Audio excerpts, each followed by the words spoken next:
प्रिय व्यूअर्स, इसके पूर्व के कई वीडियो में मैंने 498A और अन्य धाराओं के बारे में कुछ चर्चा किया था। 498A हो जाने के बाद हमें क्या क्या करना चाहिए, उसमें हम लोगों ने कई बातें बताई हुई हैं और ये भी कहा था कि जो 498A के केस चल रहा है उसके आगे भी हमें क्या करना है, इसके बारे में भी हमने चर्चा करने के लिए कहा था। तो आज मैंने सोचा कि क्या किया जाए जिससे हमारा मामला जल्दी सुलझ जाए। इसके लिए मेरा विचार है कि मैंने पूर्व के वीडियो में एक बार घरेलू हिंसा के बारे में बात किया था। फिलहाल घरेलू हिंसा को हम इस स्टेज पर अभी छोड़ देते हैं। हम बात करते हैं कि 498A जब महिला ने दायर किया है और आपका केस चल रहा है, चाहे रिपोर्ट सबमिट हो गई है, चार्जेस फ्रेम हो गए हैं, हाई कोर्ट में 482 डाल रखा है, केस चल रहा है। इसी के मध्य में किसी समय मेरा अपना व्यक्तिगत निर्णय है और अनुमान है कि हिंदू मैरिज एक्ट के धारा 9 के अंतर्गत दाम्पत्य जीवन बहाल करने के लिए एक एप्लीकेशन डाली जानी चाहिए। सेक्शन 9 हिंदू मैरिज एक्ट का जो कहता है कि रिस्टिट्यूशन ऑफ कॉन्जुगल राइट्स या पुनर्स्थापना का जो है एक एप्लीकेशन फैमिली कोर्ट में डाल देनी चाहिए। आप कहेंगे क्यों? क्योंकि जिसने 498A डाला है तो हो सकता है उसका विचार रहने का हो, लेकिन अधिकतम चांसेस यही हैं कि वो नहीं रहना चाहती और नहीं रहना चाहती, साथ साथ आपसे मेंटेनेंस अलाउंस भी लेना चाहती है, एलुमनी भी लेना चाहती, गुजारा भत्ता भी लेना चाहती है। तो अगर आप डाइवोर्स में जाते हैं तो इसका मतलब आप पत्नी को परित्याग कर रहे हैं। तो पत्नी जब परित्याग कर रहे हैं तो आप गुजारा भत्ता देना ही पड़ेगा।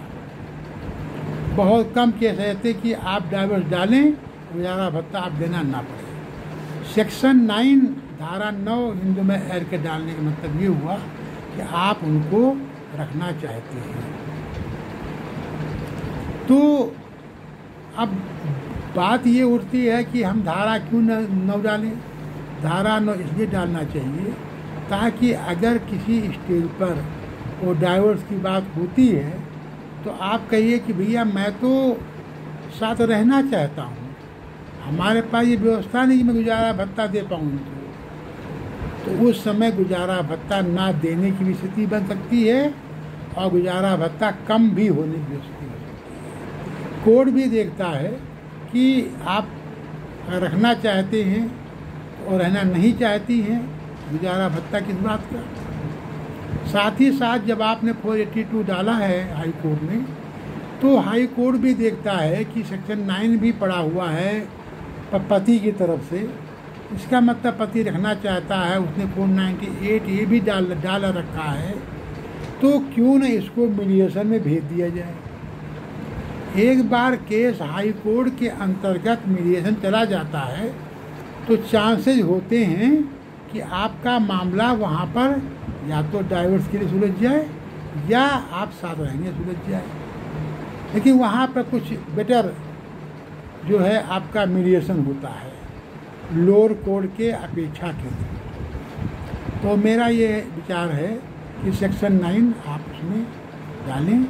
हमने तो कई केस में ये भी देखा है 498A डाल रखा, पत्नी के द्वारा दिया है, घरेलू हिंसा भी डाल रखा है, घरेलू हिंसा में उसको गुजारा भत्ता अलाउ भी हो चुका है, उसके बाद भी वो सेक्शन 9 डाल देती है। हम तो साथ रहना तब भी चाहती हैं, उसका उद्देश्य यही है कि हमारा गुजारा भत्ता अमाउंट बढ़ाया जाए, उसके लिए ग्राउंड तैयार कर रही है। तो वो ग्राउंड उसको तैयार होने ना दें, उसके पहले ही आप सेक्शन 9 उसको डालें। साथ रहना न रहना ये अलग के विषय है, लेकिन जब कानूनी दाव पेच की बात आती है तो आपको कानूनी दाव पेच के अनुसार काम करना चाहिए। मामला ये सुप्रीम कोर्ट में भी गया हुआ है क्या पत्नी पति के साथ रहने के लिए मजबूर की जा सकती है या पति पत्नी को रखने के लिए मजबूर किया जा सकता है? ये इनके मूल अधिकारों का क्या हनन है या नहीं हनन है? सुप्रीम कोर्ट ने इस मामले से केंद्र सरकार की राय भी मांगी है और मामला संविधान पीठ को रिफर भी कर दिया गया है। अभी उसकी सुनवाई नहीं हुई है। जब सुनवाई होगी उसके पहले कोर्ट का क्या व्यू है ये भी देखा जाएगा। इस प्रकार से केसेस चलते रहते हैं और हमको अभी इस स्टेज पर एक ही बात ध्यान रखना है कि परिस्थितियाँ जैसी भी हों, आपको इतने केस लगाने हैं कि वो भी दौड़ती रहें। जैसे वो केस लगाती है आपके ऊपर हैं, आप दौड़ते रहते हैं, वैसे आपको भी केस लगाना है। अगर आप केस लगाएंगे तो निश्चित रूप से आपको सफलता मिलेगी। तो मेरा व्यक्तिगत अनुमान है सेक्शन 9 आपको लगाना चाहिए और साथ रहने का प्रयास भी करना चाहिए। तो शादी ब्याह जन्मांतर का मामला होता है। अगर कोई विशेष परिस्थिति बनी हुई है, साथ नहीं रह सकते हैं, तो बात दूसरी है। तो उसके अनुसार तो कोई किसी को मजबूर कर सकता नहीं है आदमी, क्योंकि ऐसे केसेस चलते रहते हैं, कईयों साल चलते रहते हैं, लोअर कोर्ट में, फिर हाई कोर्ट में, फिर सुप्रीम कोर्ट में। इसलिए क्या होती है कि जो वैवाहिक जीवन की उम्र निकल जाती है, दोनों दिक्कतें होती हैं। इसलिए इनको मिल बैठ के ही, चाहे हाई कोर्ट लेवल पर, चाहे लोअर कोर्ट लेवल, चाहे अपने लेवल पर, इनको सुलह समझौता कर लेना चाहिए।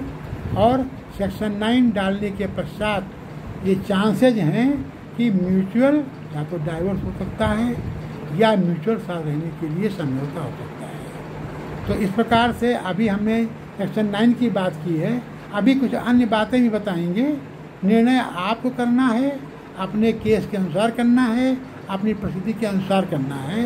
कृपया हमारे वीडियो को देखते रहिए, समझते रहिए, अपने केस के अनुसार इसका अन्वेषण भी करते रहिए, इसको देखते रहिए कि हमें क्या करना उचित रहेगा। लेकिन सेक्शन 9 एक आपका हथियार रहेगा जो डाइवोर्स की में आपको जो गुजारा भत्ता देने के अमाउंट कम कर सकता है या इसको बिल्कुल बना कर सकता है, ऐसा मुझको आशा है। कृपया मेरा वीडियो देखते रहिए और हमारे चैनल को सब्सक्राइब करते रहिए, लाइक करते रहिए। धन्यवाद प्रिय व्यूअर्स।